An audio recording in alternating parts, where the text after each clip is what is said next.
Halo Mitra Sehat, bertemu dengan saya Laurin Nuralita Devi SKM, Produk Representatif dari PT Somang Indonesia. Diabetes mellitus sama dengan penyakit kencing manis. Penyakit ini ditandai dengan tingginya gula di dalam darah. Ada dua cara pengecekan. Yang pertama, pengecekan gula darah puasa, dan yang kedua, pengecekan gula darah sewaktu. Pada saat pengecekan gula darah puasa, biasanya pasien akan diminta untuk berpuasa terlebih dahulu pada malam hari, kemudian dicek pada pagi harinya. Minimal puasanya adalah 8 jam. Nah, ketika dicek, ternyata hasilnya di bawah 100, itu berarti hasil yang normal. Kemudian, untuk pengecekan gula darah sewaktu, tidak melakukan puasa terlebih dahulu. Angka normalnya adalah ketika dicek gula darah sewaktu, itu di bawah 200.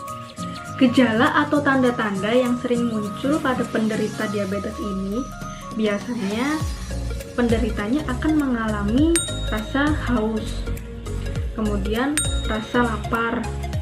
Tapi rasa haus dan lapar ini berterus-terusan, kemudian rasanya lemas, dan matanya rabun, dan juga ada luka yang sulit untuk sembuh. Tapi ketika sudah merasakan gejala-gejala ini, Mitra Sehat tidak boleh panik terlebih dahulu, karena tidak semua gejala ini bisa menimbulkan juga diabetes. Tapi yang benar, ketika kita sudah merasakan gejala ini, kita harus langsung cek ke dokter. Berapa gula darah kita? Nah, barulah di situ kita tahu kita menderita diabetes atau tidak. Oh iya, ada juga tips untuk mencegah agar kita terhindar dari diabetes mellitus. Yang pertama, kita harus makan sesuai porsi kita, atau sesuai porsi pada normalnya. Nah, kemudian kita harus kurangi asupan gula. Sebenarnya satu porsi nasi pada saat kita makan sekali itu hanya satu kepal tangan kita. Setiap orang memiliki kepal tangan yang berbeda-beda. Mungkin bagi beberapa orang rasanya kurang ya satu kepal nasi.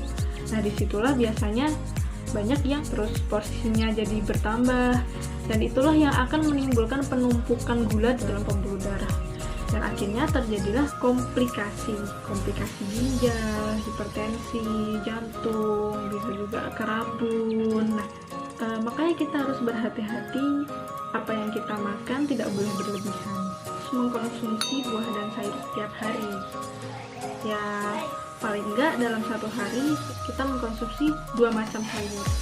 Kemudian selain itu kita juga harus melakukan olahraga secara teratur. Jadi ketika kita olahraga, lemak-lemak di dalam tubuh kita ikut terbakar, termasuk lemak gula ini. Nah, disitulah bisa mengurangi terjadinya diabetes mellitus.